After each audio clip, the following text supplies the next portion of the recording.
We're leaving This some. is the second talk of our speaker series for this late summer into fall. And we're so glad to have you. My name is Sophie. I work here at Yestermorrow. We're a design build school and we teach building and trades in many different forms. If you have any questions about what we do, feel free to come find me after the talk. We'll have some more questions in the kitchen. You can also find other Yester affiliates. Do you guys want to raise your hands? Yes, feel free to find any of these folks if you have questions about our school. We are also happy to announce that we just recently scheduled our January through March classes from 2019. You can find those online and our catalog is over here. And we have more speaker series talks coming up. So for September, we're going to be having 2 talks in Montpelier. The first will be at the Suburban Theater. That's on September 12th, featuring Matt Rude and Thea Alvin. And they will be talking about stonemasonry in the Italian house. They have a program there where they restore centuries-old stone buildings. So they'll be showing images from their trips and talking about the realities of what it means to restore those buildings. After that, on September 26th, we're welcoming Scott Bishop from Northeastern. That talk will be at York Nature Center. Scott is a landscape architect, and he will talk about designing public spaces that bring people in touch with their local ecosystems in ways that enhance nature instead of harming. You can find all that info on our website, on our blog, and on our Facebook page. And let me introduce you to Duo Dickinson. Duo come all the way from Madison, Connecticut, and I really appreciate it. Duo has been an architect for 40 years. He graduated from Cornell. And in those years, he has built more than 800 buildings with his staff of 7. And he has won 30 international awards, including the IFRA Award for Sacred Landscapes. And that award was for the building that was in the poster that you might have seen. And he'll talk about that place in his talk. He is also an author in addition to his architecture. He's written 8 books, the most recent of which is A Home Called New England. And he has generously brought some of those for our library. Oh no, not those. Not those. One of One of those. them's a show which is a factory setting. Which doesn't but he's still here. And then some others that are associated with another of his many endeavors, which is that he's a faculty member at the Building Beauty Program, which is based out of the Santa Ana Institute in Sorrento, Italy. I'll talk a little bit about that. And in his current life, he recently became an AIA fellow and is teaching this spring at University of Hartford. So thank you for coming. Nice work. So first off, I have to basically say, forgive me, because I'm going to inflict upon you a slideshow that I've really never given before, and a type of slideshow that and certainly aren't slides anymore, PowerPoint that I've actually never done before. It combines architectural things, but it mostly deals with non-architectural things, because the truth is, in the welling flood of information overload, the artificial intelligence explosion and change in our profession really will make what we're doing here right now not a norm. It'll make it the exceptional. And that connection between what we make and what we design will tend to separate because of artificial intelligence and will be used as simply access to our cultural memory in the computer versus our corporeal, emotional, physical, tactile reality. So good? We're good. I think we're good. Yeah, that's it. I think you got to click it and then you got to do it. Yeah. It's not. Yeah, I think I do there and then try it now. It's not going up there. Hold on. So I'll just keep talking. So in doing this, work. About 10 months ago, I gave a talk at the University of District of Columbia that was about history and architecture. There we go. History and architecture and building. And that morphed into something that was then given as part of the sort of roadshow that I did to help promote this book that came out in November that combined with history and culture. That morphed into something, a talk I gave in Seattle that then morphed into a presentation that I actually ended up doing in Sorrento, Italy, like we talked about. In the last 6 months of all of this, because of personal circumstances that I'll talk about here a little bit, it came to my brain that basically what most of this is the encounter with the truth that in architecture and in other aspects, that in architecture, we deal with, as architects and as humans, we deal with gravity every day. Gravity is actually a seminal part of our lives. Well, time is an essential part of our lives too. It is immutable, it's inevitable, it's universal, and like air and water, light, it is texture. To me, those elemental realities have a beauty of their own existence that isn't dependent on design. It's just a beautiful thing to feel the coolness after that shower, to actually have incredibly great cheese on my meatballs today. Those things are beautiful because of what they are, not what I do.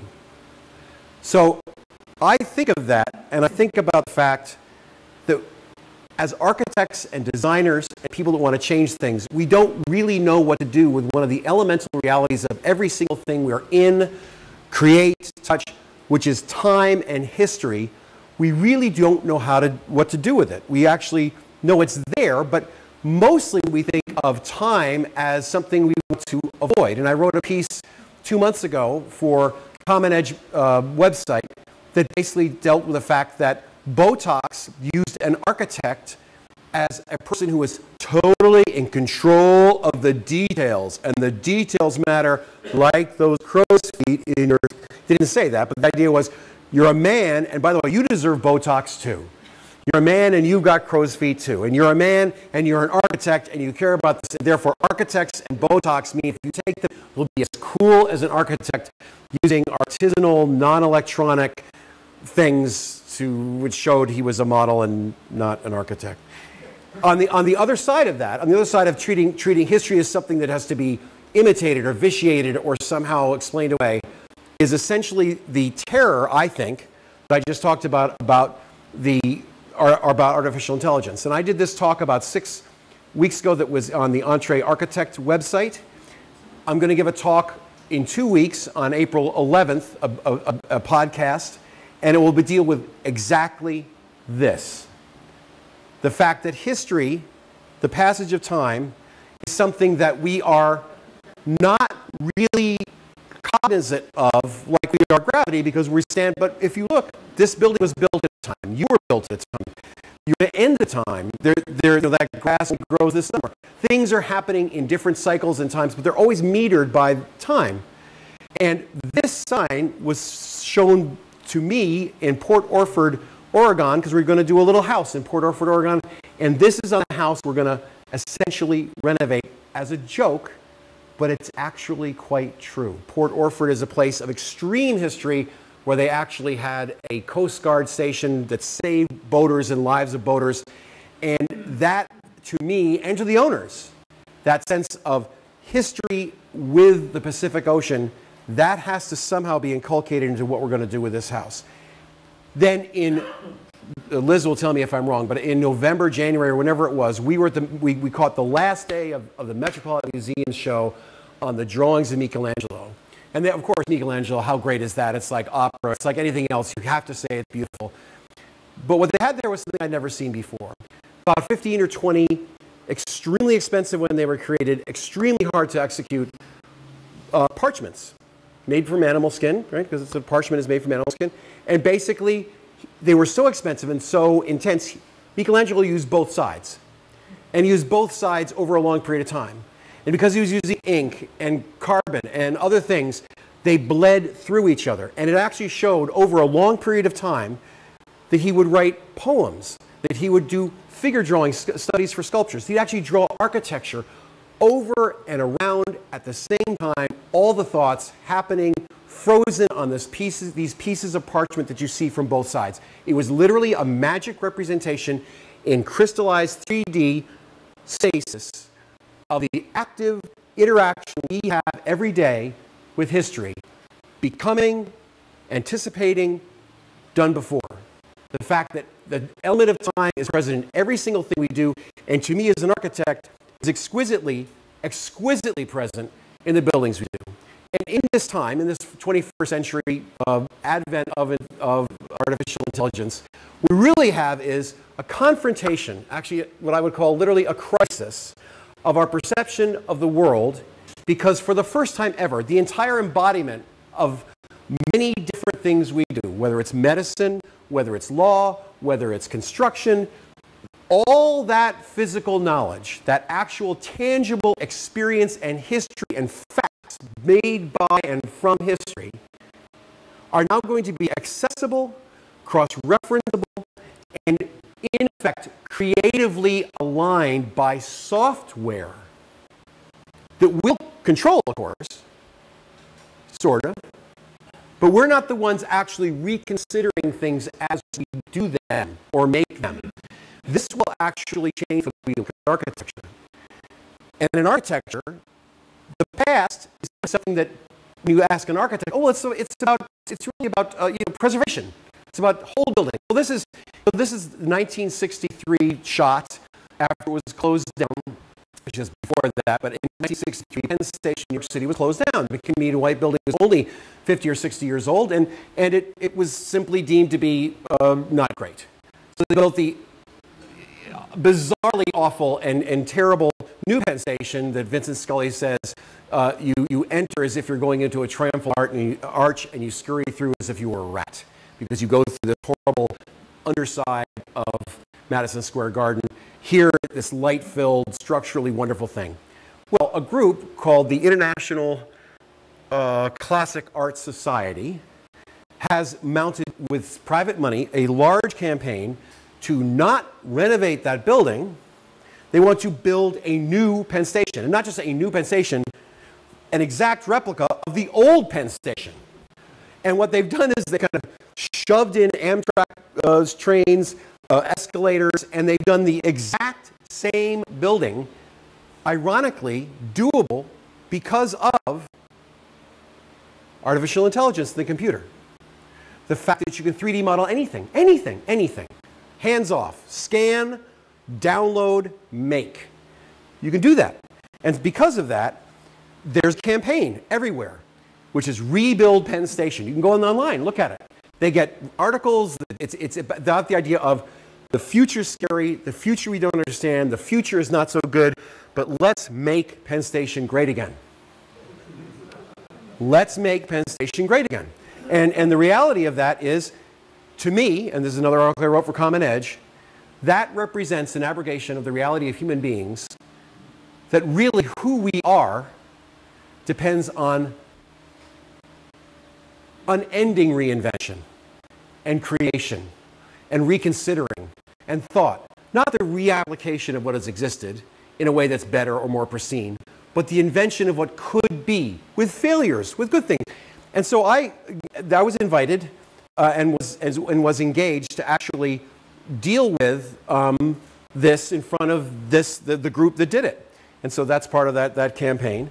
And what it really did was it really pointed to me the fact that this idea of what history is, that idea has actually been codified in the last 12 years, 15 years, by 5 architecture schools completely dedicating themselves to training people to make better old buildings. Training themselves to make better new old buildings, to create a literal oxymoron the best way we can. Because the truth is, the rest of architectural education is about this and not this. So it might as well be about that, because I'm not making this stuff anyway. I'm designing something that's not for this world, but for the future world. It's not in this time. I might as well go to the time before, because I'm not sure about what I'm doing right now. Well, they're wildly successful, led by Notre Dame, led by University of Colorado, led by a bunch of schools. This new classism is wildly successful. Or the other thing we do, the other thing we try to do anyway, is we really try to deny history in the bulk of architecture.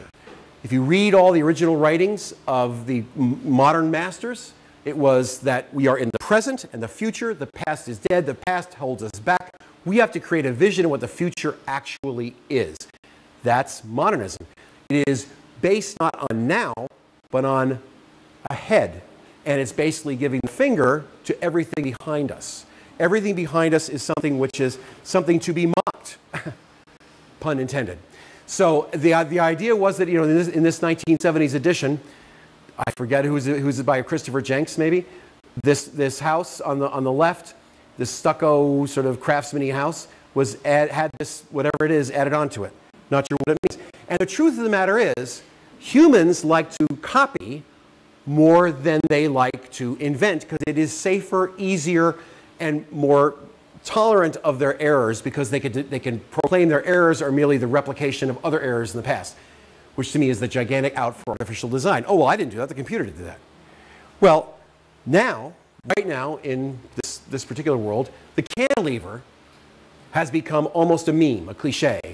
You look and you find a million cantilevers. I wrote an article about this. And the cantilever, to me, is almost an image of what I'm talking about tonight. The cantilever that is so ardently expressed in extremist, overblown hubris by architects actually does two things. It says, I'm new, and I defy gravity. So I'm not about history, I'm not about gravity, I'm about me. And me in the future, and you've got to deal with me, and I'm great, and you're not. And the truth of the matter is that divination, that break from how people live their lives in gravity and in history, walking downtown and seeing a building that's been around for 300 years, or getting out of bed and feeling the fact you had too much dinner last night. Those things are what the vast majority of practicing architects deal with. They don't deal with things that are extremely ancient or things that are unseen and never been done before. They live in the vast middle world.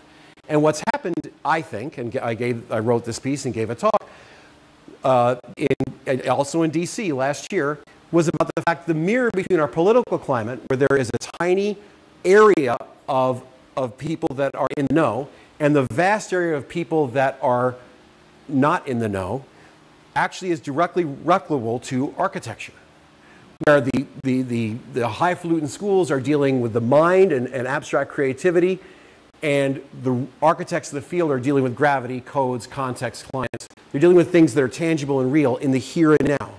Both of those worlds,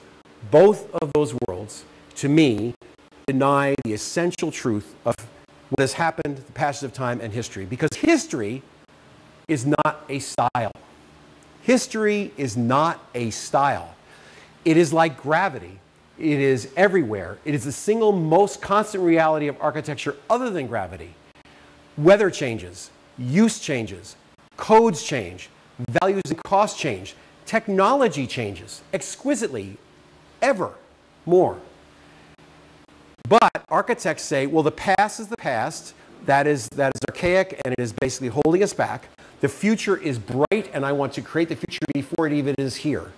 So you're left with two things that are not of right now. I think you can have both and everything, just like Yestermorrow to me, just like Yestermorrow. You can have both of everything right now if your mind is open to the fact that it is a complicated thing and not a simple thing. It's the difference between being spiritual and thoughtful and being a fundamentalist. And I do actually think that the fundamentalism of extreme replication and the fundamentalism of hubristic innovation holds architecture back and keeps it away from most people. Because you cannot deny gravity, you cannot deny history. If you copy, you're not creating. If you deny context, you're blind. If you deny gravity, it will fail. If you deny climate, it will fail. And if you deny value and cost, what something actually it takes to make something and what is it worth, the cost and how much is it worth, if you deny those things, you fail ultimately more than you succeed. That's why More than half of the people that compete against me create work that doesn't get built because it fails in one of these things. We build about 70 or 80% of what we start. Because history can't be denied because it is everywhere, all the time, in the designer and in the user. It's just real. It exists. We can't deny it. We try or use it or subdue it. Because history and the future are not styles. I know this. This is where it gets a little personal, so forgive me if I'm too touchy-feely or moth-like. Where this actually is true is that on Monday, first thing, I get a call. Duo, love you. You're so great. We've done 5 projects together. You are the best. I'm saying, yes, I got the job. And we're going to go with somebody else on this house. So I did 5 jobs with them, and I'm dumped for a really good guy who I like a lot. But anyway, got dumped because I'm not a modern architect. Because in some way, the idea that I could channel, participate, be a part of Carlton Granberry's 1972 house that I know, the idea that I couldn't actually become part of this as well as 2018, as well as 2040, as well as 1880 at the same time, that I can't suspend and hold and combine, that made them uncomfortable. So they went with somebody they knew, with a builder who had worked in a Carlton Granberry house, and somebody who was overtly and truthfully hubristically modern, extremely modern. Simultaneously, I'm doing this house on the shores on Hamburg Cove, on the shores of the Connecticut River. And I'm confronting a group of non-architects who are using something called the Gateway Commission Design Code. And what that means is that the little town of Lyme, Connecticut uses that as a way to make sure houses are okay that are seen in the river. So this is a gigantic house, but it's set back 200 feet from the shore, way back, with big trees all around it, and actually has wings, so that what you see is actually just essentially a McMansion-sized thing. Now, if you showed this to 90 architects out of 100, they would say, that's traditional, it's bunk, it's like pseudo-symmetrical, it's easy answers, I don't like it. If you showed this to the 10 other architects who are historicists, they would say, well, this is an offensively modern building. This building it denies the past, but it uses it. It's corrupt, it's bad, it's venal. So what I say to the people who are in this room with me, I would say, this is not a modernist building, and this is not a traditionalist building. This is a building that I've designed with the client and the site to make something which reflects their values and at the same time is kept at bay from imposing itself on the people that are swimming around in the Hamburg Cove. And I was literally treated like I was a felon and had just jumped parole and I was a bad person. So we will probably end up building something like this because the owner is not shy with great resources. But the truth is, this is viewed both as not modern and not historical. And to me, that means it's probably a good building. That means it's probably an interesting thing.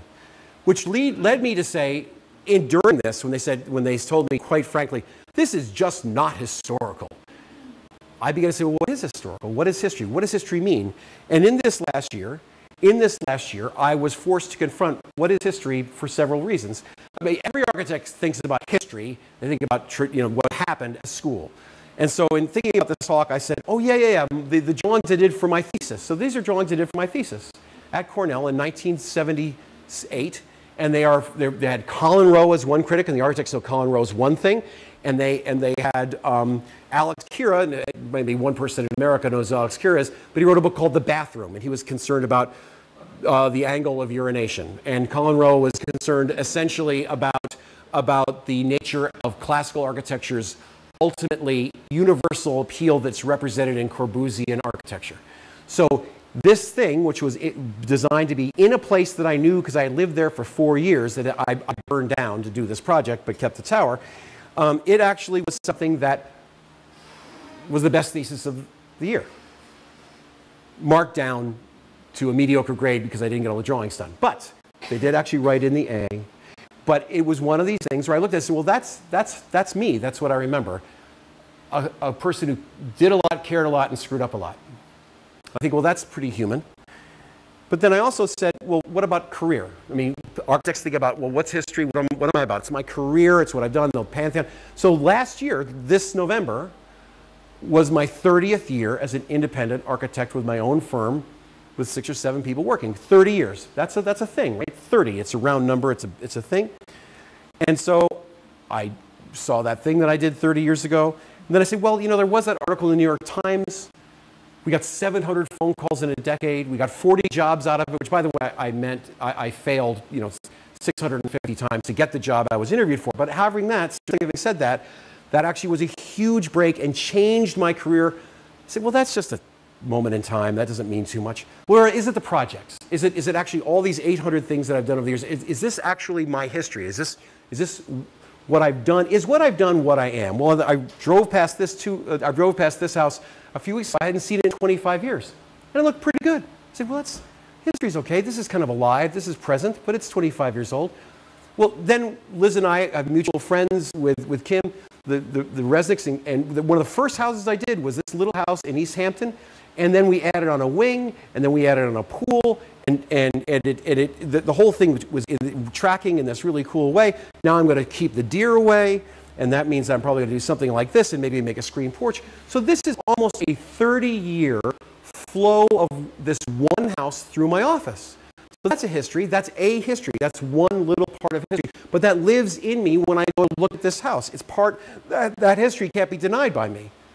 Then I go, well, how do architects look at it? How do architectural historians, how do the people that look at my work think of this? Well, they think about my evolution. They think about how I went from this into this into this, and this led to this, and standing on the shoulders of that, and this is all, and it becomes a progressive, linear, A to B thing, not a mutuality of experiences that are with you all the time, which is what I think it is. They think of it as a linear way of making progress, of going from not so good to great. So this is something I did 25 years ago. A stair in Westport. The house was going for sale, and the first time I ever saw a photograph of the stair finished, because somehow I was jettisoned from the job before they paid me, and so, oh, that's a cool stair.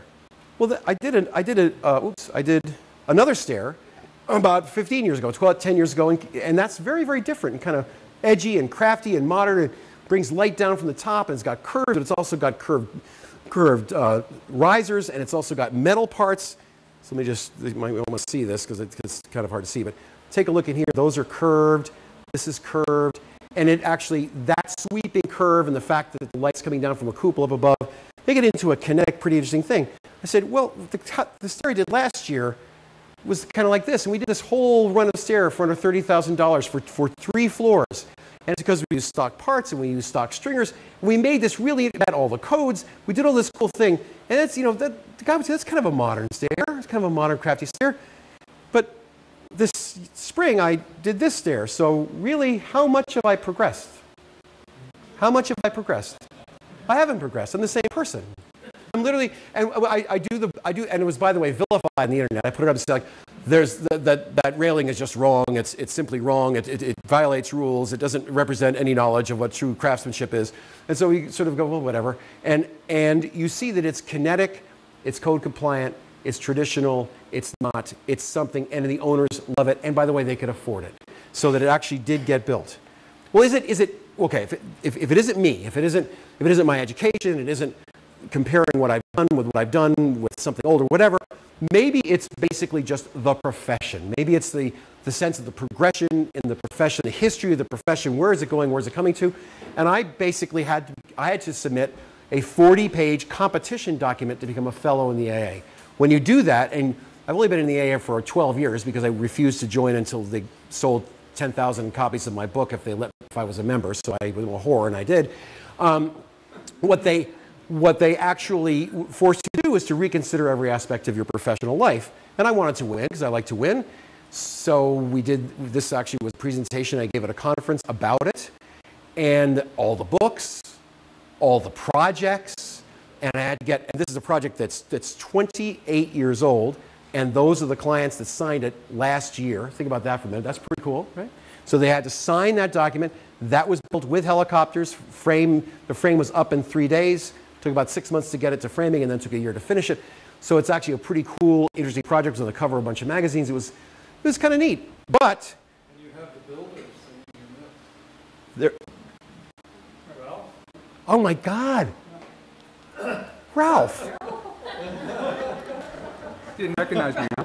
I thought you were somebody else. Yeah. How have you been? Good. Very You good. look great. Yeah, In fact, I thought you'd be old and decrepit. You're Well, good. So that's the builder of this house right there, Ralph Indorf. Say hi, Ralph.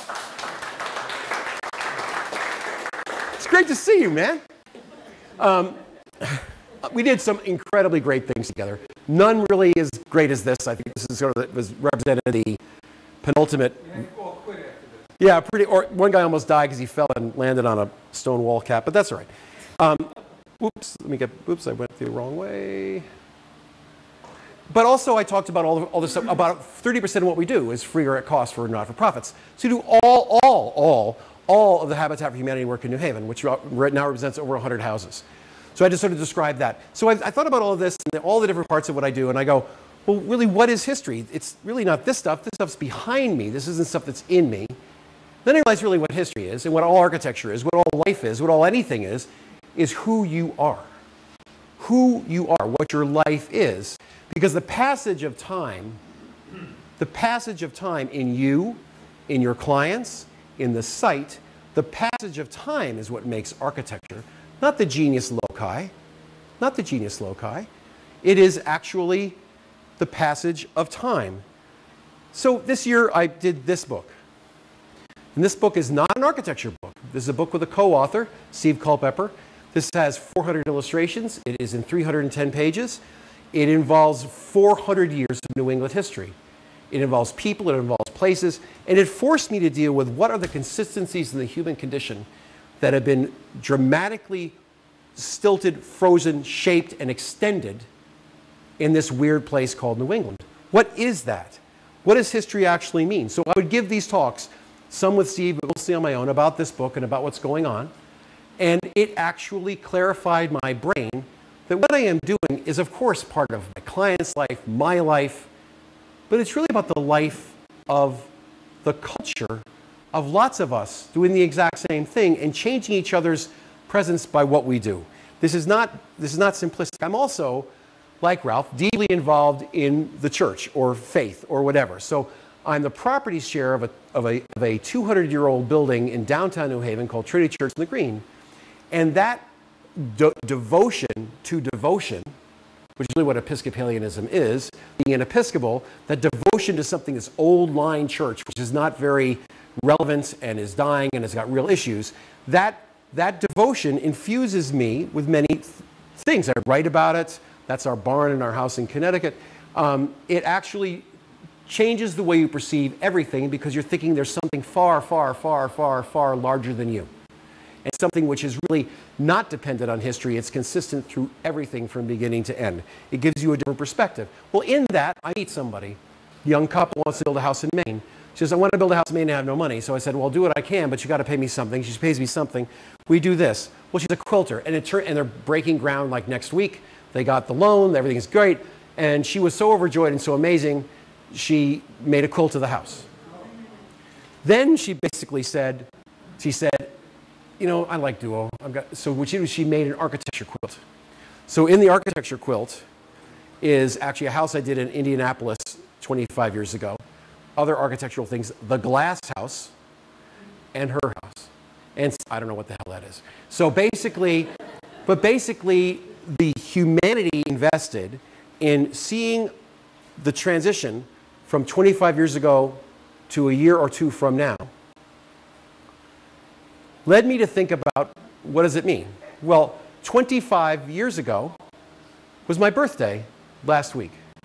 That's our younger son, Sam. Birthdays force you to say what the hell's been going on before the birthday and what's going to go on after the birthday. It's basically a static moment in time, which is fine. But I thought my son, our son, sent this picture, I think, to my wife, not to me, to sent this picture. And I remembered, oh my God, Sam was 3 years old, 3.5 years old. And I said, well, that made me think, well, you know, in truth, I gave him a rare genetic disorder, which is called playing football. And that genetic disorder, that compromising mental instability and physical danger, that actual component of his character was nurtured independent of me. I never said play football. He decided he wanted to do this and he did. and became, at 290 pounds, he became an all-conference lineman in Division III football, and that's him there. That's him. Sadly, he inherited something of mine. I'm not sure what it is. But anyway, he now runs marathons and weighs 208 pounds. So that band of his evolution is with me forever because he is with us forever. He is in us. He is who we are.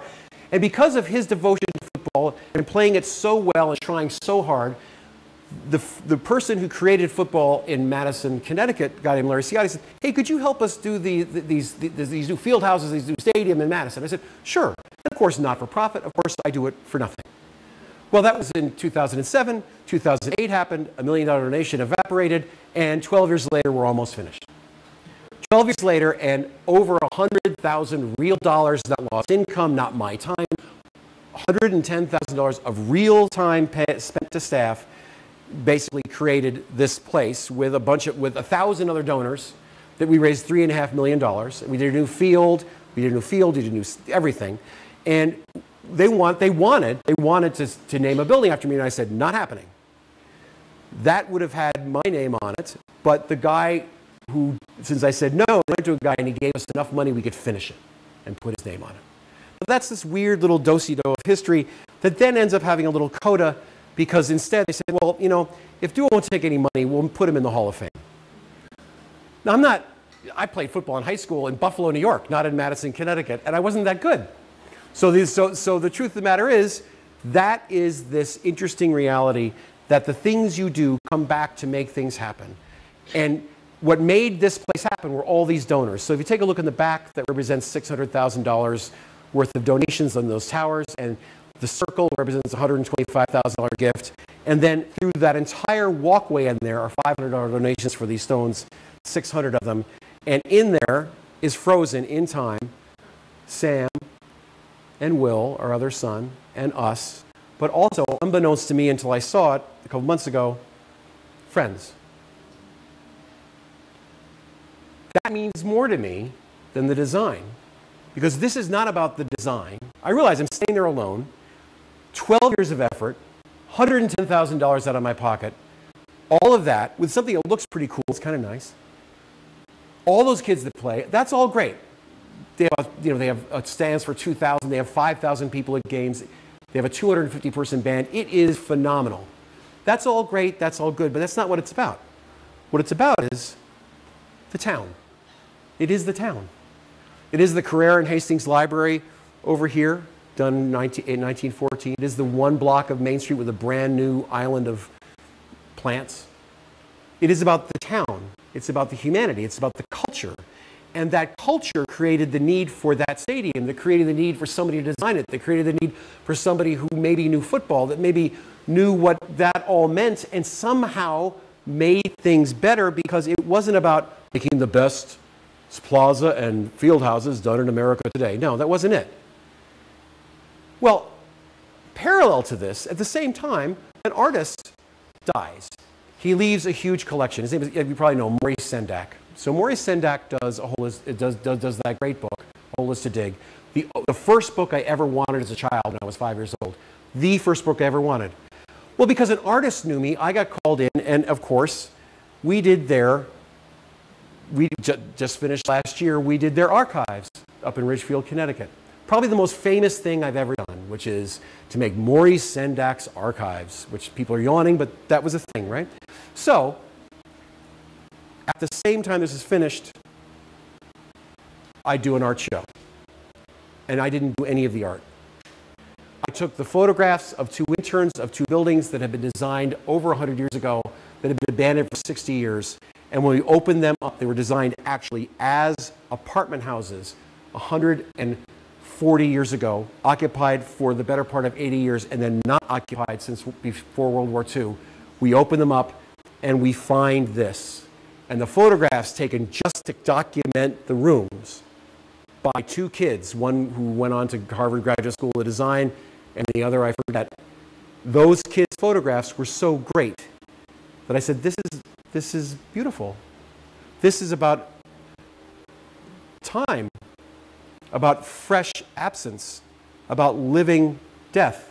It's about the continuity of experiencing something which is gone, but it's deeply present. And then I contacted students at a high school who were in a writing class, and they wrote poems and works about these photographs, and we put them all through a very large armory in New Haven, Connecticut. And its opening day was wonderful. We had 13 things, gigantic, small, all around this building. They had over 100,000 people look at the show over a period of a week. It was a huge thing. But I went to the opening hours after I was able to break in and inspect the home where my sibling had died. And he was a person that transitioned to being a female, had a very sad and isolated life, had valued control over every other aspect of his life at the end. And so when he was told by the city that his home was going to be repossessed for taxes, this is the moth part of the program, by the way, that when his house is going to be repossessed for taxes, I am pretty sure he killed himself. But there was no autopsy, but he was gone that day they were repossessing the house, and he left some things for me to find.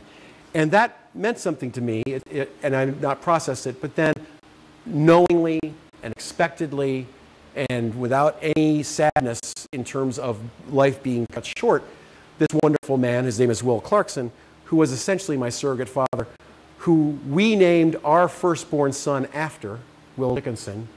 Will Clarkson passed away in Buffalo, New York.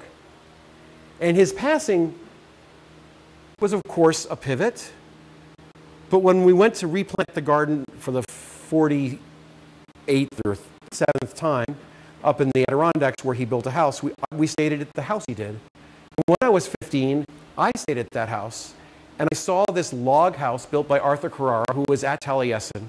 I saw that house, and it said to me, architecture can do things. Materials mean things. This is interesting. And it's not a log cabin. Arthur said repeatedly, it's a log house. It is not a log cabin.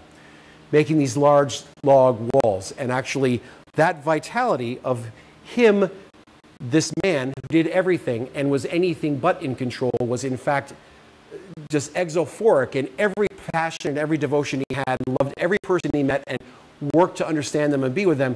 That contrast to my own sibling's death, those two deaths happening simultaneously, said to me that there are several ways you can go. You can go in the way of control and bitterness and disappointment, or you can go in the way of both and all the time, simultaneous living. You can reject history as a style.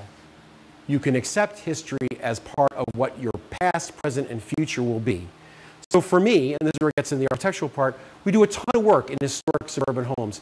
And these are suburban these are contemporary, modern little blips that have nothing to do with style, but set symmetrically on a 1985 vinyl-clad Garrison Colonial in Madison, New York, because the woman first wanted to get the view of the outside with a flat fireplace in front of it, hence that crystalline thing at the sides, and wanted a crystalline thing for people to see from the road down the 30 feet below and be enticed into coming up. Or a person had, or friends of ours had this contemporary house. They said the contemporary house really sucks, it blows. Could you make it have coherence? So we added things, not traditional. We added things and we made it a better house. But of course, I'm not modern enough to do that house for Carlton Granbury, but that's, I'll get over it. History, on the other hand, also helps us do things like this homeless housing shelter in Peekskill we're working at right now. I answered an email about it an hour ago. And we're going to make this thing respect the existing facade, respect history, use history, and make a new building. Those historic things, those historic understandings about architecture are great. But the reality of architecture today is that history is perceived to be a style. It is not about continuity, it's not about before, now, and after, it's not about simultaneity, it's about cubby holding parts of history for the use in the veneration of architecture, either by replication or here by collision. This is a building done by 1,100 architects out of New York City for the University of Pennsylvania, and it is a place where world studies are done, and that existing home built in 1853 actually was pristinely renovated as part of a 23,000 square foot building that cost over $1,000 a square foot. And it resulted in the face of that, which represents 2% of the building, essentially as a celebration of collision, of what history should be and what history was. I think it demeans both and wrecks both, but that's me. Simultaneously, right in New Haven, the most expensive dormitory ever built in the history of man by a factor of 2 was designed by this man, Robert A.M. Stern. And Robert A.M. Stern was the dean of the architecture school at the time. He basically said, and no holds barred, I want to do a replication of James Gamble Rogers residential colleges at Yale. And they're also called houses at Harvard, where he did 4 of them. And these places were done in the Gothic style, collegiate Gothic style. This, by the way, a little sidebar. I know all the guy who did all the other friezes at this complex, over 200 of them, prohibited in all the contracts. They could not make anything of a living human being. Because Robert A.M. Stern is who he is, he said, screw that, I'm making it, they're putting it in, and he did it under the noses of Yale, and they put it in while nobody was looking, and it's there, and it was the cover of Architect magazine. Now, these are the last 2 residential colleges built at Yale. On the left is Stern's paean to James Gamble Rogers. On the right are Morrison-style colleges by Eero Saarinen. They are exactly the same size. They're in exactly the same site. They do the exact same thing. They house almost the same number of kids. They've just, the one on the right's been completely renovated, so its spaces are almost equivalent in percentage to the one that you see on the left, which is the brand new building where they tore down 23 buildings to build over 2 sites, very similar to what Morrison-style colleges is. And in this piece, I basically say you can understand the mind of a designer by comparing like things in like contexts with like money and see what are their values. Well, Saarinen was using a medieval village for his inspiration and then a denial of everything that is present in society as its completion. So he made modernist, flat-roofed, cast stone and concrete walls. And meanwhile, Stern, 60 years later, creates an exact duplication with paste on Gothic elements that costs $1 zillion. In there are 2 large fireplaces, one in each dining hall, that have absolutely no ability to have a fire in them. They are simply art. They're simply stuff. And on the outside, there are 23 of these. And these were helicoptered in, Ralph. These were helicoptered in, dropped down, and they sit above a room. Because they spent the money to have a gigantic structure, to have the brick and limestone things, because it wanted to feel like it was a real building. Now, meanwhile, to get extra rooms in, they make little boxes of glass and flagstone that have nothing to do with anything anywhere. They're neither modern nor they're just bad. So basically, that is his choice to essentially live and reproduce history instead of live in the present with the past and the future in his mind. Well, another piece I write takes that exact same complex, which is on the left, which is essentially his history, and says on the left is Corbusier's City for 3 million in Paris, which are these towers. One says you should live in the past, and the other says you should live in the future. Neither says you should live now.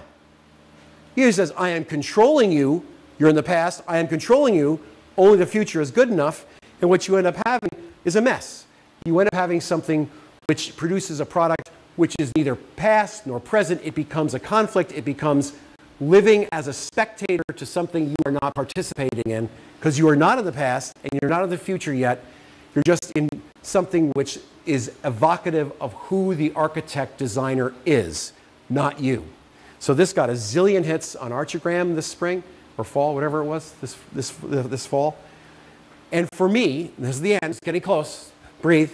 It's complicated. It's not about these style things. It's really about making things on a variety of levels consistently over time, thinking about what am I doing? In my own hometown, zoning, like all zoning, essentially codifies history. Zoning is history. And it takes the historical context and reality of a town, puts it into rules and regulations and verbal descriptions and sometimes graphic descriptions of aesthetics, and it makes an aesthetically determinative reality. Here, this is a village district, so we had to fit exactly the patterning of Wall Street, which had gable roofs, had small-ended buildings in the front, and we could have fun at the back, but the truth is it had to fit. So what we did was, we made these. So we made things that fit, that then changed, and we built the largest building in downtown Madison, a 23,000 square foot building, for about 1/4 of the 1,000 square foot price of the building in the University of Pennsylvania that was also 20,000 square feet. And in doing this, it worked out great. Everything is great, everybody's happy, and the owner of the study wanted to build another one for a different function. So next door, he bought next door, so we built sort of the replication, the bookend of this. And part of this building we did was these amazing columns done by a fantastic mason that uses sandblasted bluestone that is now 5 years old and looks like the minute it was done. So we said, well, we have to do that. We have to manipulate them. So I had to figure out how can I manipulate them and keep them fresh in this context of this animated building. And we did that. There it is, and this is what we're doing. They're taller and thinner in some places. And if you go back, you'll see that there's a squatty one on the right. And we're making this thing using the exact same masons, same materials, same everything. Almost the last project, there's one after this, but the last project is, this is a chapel that I went to in 1963 as a kid at Incarnation Episcopal Day Camp, up at this Bushy Hill Lake in Centerbrook, Ivoryton, New York. And this was just a box built by some guys on the site. They dug some stuff out 20, 30 years later for some seats made of pressure-treated railroad ties. And this sign is actually from Incarnation Church in New York City. They were going to throw it out, and somebody picked it up and said, "Oh, I'll take that up to the camp," which is sort of one of the founding parishes of the camp. I'm going to stick it on here. So they came to me, because I'm on the board. They said, "We really need a chapel." I said, "Well, of course I won't get paid. Of course we won't get paid. But we need a cheap chapel, $200,000. We need to get every single kid under the drip line of this thing, and we wanted to fit the camp." So what I did was I lofted the original chapel and put it up with 2 scissor trusses up here. The only problem is when we tried to lift it up, it fell apart, so we had to make a new chapel up there. But that's the idea. And the idea is that it's, that sign is kept, and the idea is that we make this thing all out of pressure-treated wood for all the non-roof parts, and then out of fir and all of the sheathing that you see there. And it is an unbelievable success. It is, without question, outside of our own family house, it is the most successful thing I've ever done in terms of use. It was around $200,000. It sits 400 kids, little tiny fannies, and these very tight little bleachers that we made. And it looks out of the lake, and it's for some church services, and the services are basically singing "Lean on Me," and it's not much. But it's also, they do shows, they do all sorts of things. But more, it is made with solid wood, with details and stainless steel fittings everywhere, so that when it gets older, and this was taken a week ago, the color change feels good. The color change feels natural and good. You go from this sitting in the woods, again, there's the lofted original pavilion, and here are these guys. Here's this long cantilever of just 3/4 inch, or 1.5 inch TNG with a 1/2 inch piece of plywood sheathing over it, so these long spans that sag a little bit, but they're perfectly stable. And what ends up happening to it is this. It becomes more part of the tonality of the woods, and in fact, they used this for the Christmas card last year for the camp. The idea that this fits the context. This is actually part of the camp. Well, that worked. That's good. So that's the bottom of the hill. The top of the hill, and the building that I used, that I actually learned how to fence in, was a building that was rotting, falling apart, and not having a good time. So we were building a new building for a new school that's going to have its first week of classes next week. But this is going to be the dining room for that. But it won't be ready this year. It'll be ready next year. But in this building, I had to do something for under $200 a foot. In fact, it is under $150 a foot, which is almost impossible. And it's incredibly inexpensive. Of course, we donated our fees. But it's these long scissor trusses that makes this wonderful big space that allows several hundred diners to filter through here. And we made these roofs, these simple extended roofs, the exact same structure that you saw in the athletic buildings that you saw in Madison, Connecticut. We make this happen because this is the continuation of this. These are those. It is a religious camp. The idea of having a subliminal, unspoken, unarticulated reality of living with a chapel all the time is not a bad thing. Well, part of that, those subliminal messages are, when I built this little house, it's almost done here in Madison, Connecticut, that's the context an architect would see. A proud little tower building sitting next to a gigantic swamp, like, well, it's a salt marsh, I call it a swamp. A gigantic swamp, isn't this proud and noble and terrific? Well, the truth of the matter is, it's in a context. Somebody built that house 15 years ago, this kind of awkward, shingly, whatever the hell it is, and the person wanted to add a house next to it, and they wanted to connect them, and I had to do something which made the two be happy without imitating one or the other. So for $30,000, using brand new products that are engineered wood, we make this interesting breezeway between the two things, which actually has got stainless steel boots in the bottom that hold together. And these are all 4x4s made with laminated pressure-treated clear wood. And at the top are 3 layers of 3/4-inch TNG run in 2 directions that end up making that middle layer, and then we have plywood on top of that. The project that actually physically creates history embodied in a thing is a house, is a 1950s ranch house in DC that we just finished, that essentially takes 20 years of saved objects from the former ambassador of Jordan and her husband and assembles them in a series of spaces that to me was the identical reality of Michelangelo's drawings, where the human and the architectural and the historic and time and shape and color and everything are happening simultaneously at once. They're not held in distinction, they're not kept separate, they're actually they're dancing in a choreography of chronology. And what ends up happening is these things happen in a playful, wonderful, lively context, just like his drawings that show pediments like this going from angled to flat to arced, all at the same time, using different materials at different times, bleeding through the paper, making his brain become real, simultaneously effectuating all the time he spent on it in his mind on paper. And that's sort of what we tried to here. Vaulting the ceilings of this 1955 ranch, creating motifs that could be repeated to have some strength against all these amazing icons, these standing things, these furniture things, this art, all these little tiny things, hundreds of beautiful little things. We made those things be part of an ensemble. And this I do promise, this is the very last thing. This is a house we're just finishing in California. And this is for 2 men that moved to California to get married. This lasted just as long as that athletic project. I went to the last meeting last week. It is another 11-year project for a variety of reasons.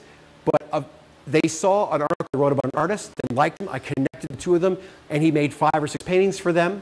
That same artist referred me to Maurice Sendak. So that artist makes this thing, and it's actually them. It's a portrait, it's a triptych, but there's the house. And, and there's the architect. That's me right there. So for the very first time ever, the synthesis of art, time, humans, they all came together there. And the house itself is a magic, wonderful, cool, interesting, different house with an amazing landscape, fully designed, fully choreographed, an actual sort of kinetic presence that is both historic but not and active, but also reposing. So it's this mutuality of this exterior sculptural and architectural experience that is actually, to me, wonderful and kinetic and at the same time placid. I went there when we were going to take a 1-year break, and I looked at the inside was raw, and I said, you know what? This is pretty hip and happening. The inside just doesn't live up to this. Doesn't live up to the outside. It is not kinetic. It is not good. So I go hat in hand to the owner and I say, you know, I really think we could do better, and I don't want you to spend a lot of money on me, but I'm willing to risk to show what I want to do, but only if you're willing to spend the extra money to do the things I think we should do, which is scrap a lot of the detailing inside. All the spaces are fine, the functions are fine. It's the detailing and the nature of the expression that's not fine. So I wrote this article in March. It has had over 3,000 visits with no PR because architects have seen this, and almost no architect will say that they've made mistakes. Everything ended up being just fine. I always intended it. This is a happy circumstance. Do people mind using the F word? Okay, so I'm going to use it anyway.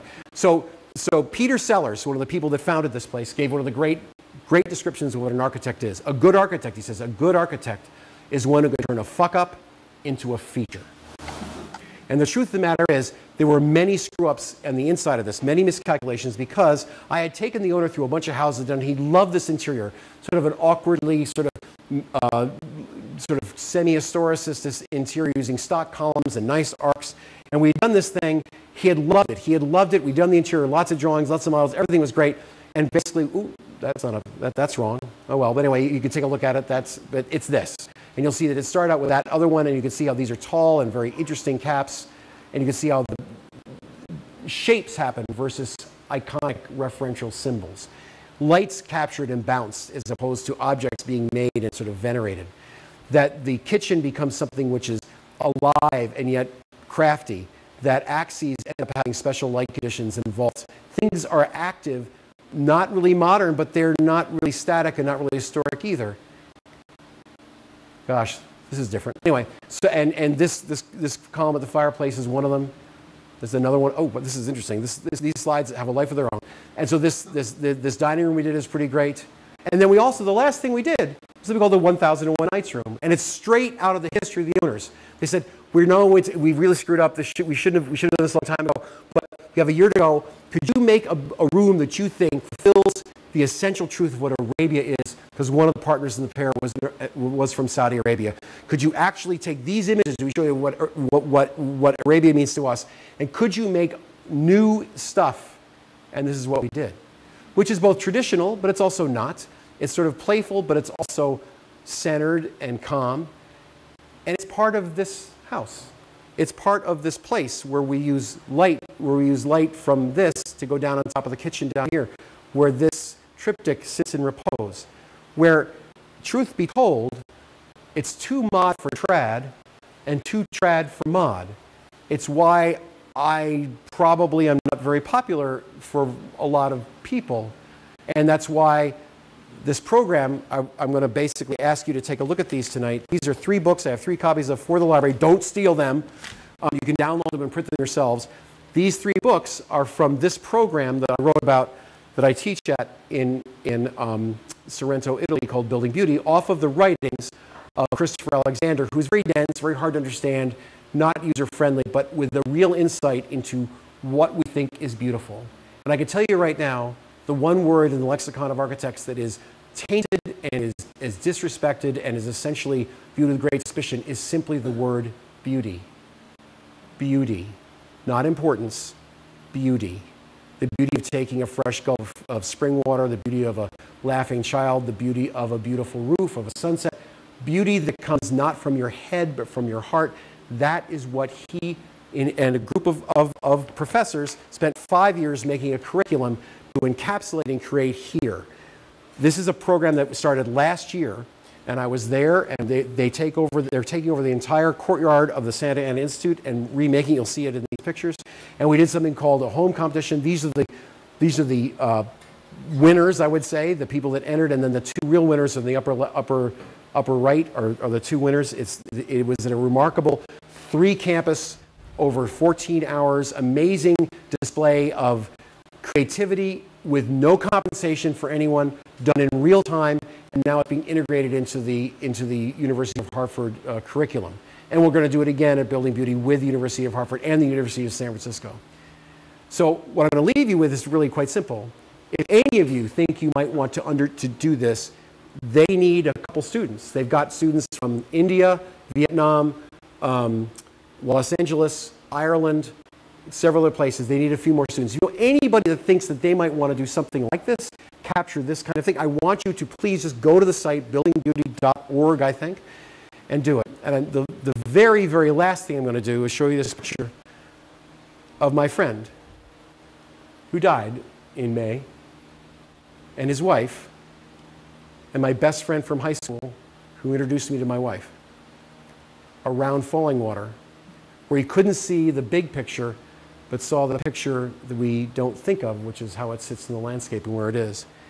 That simultaneity of architecture, of life, of time, of history, of humanity, of materials, of context, of culture, of climate, that pantheon of interactive, choreographic, humanistic expression and reception, that is what architecture could be. That's what architecture should be That's what artificial intelligence needs to capture. But it won't capture that.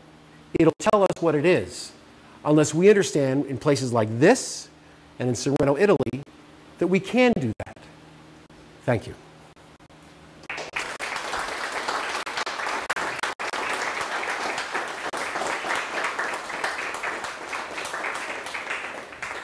We could have questions, but it's been an hour and 10 minutes. So do you want to talk to me there? Do you want to talk to me here? How do you guys feel? Are you good? Do you want to talk? No? Anything? Sure. You want to take some questions now? Anybody? Yes. You talked about the history and the future, and your name is Duo. Yeah, I know. Did that predestine you to this bifocal approach? Well, here's the problem. I'm George Arthur Dickinson, Jr. So it is actually an extraordinarily sad commentary on WASP culture that we can't call our children by their given name. It's Muffy, Buffy, Trip, Skip, Flip, Duo. It's a genetic flaw like playing football. It's not nothing I can excuse or accommodate, but it was before I was even born. So it's a real unofficial name. It's an oxymoron. Thank you. Thank you for coming. Thank you. I'll be here to answer your questions. We have refreshments in the kitchen, so you're welcome to hang out and mingle, chat with Duo. And look at these books. Look at these books.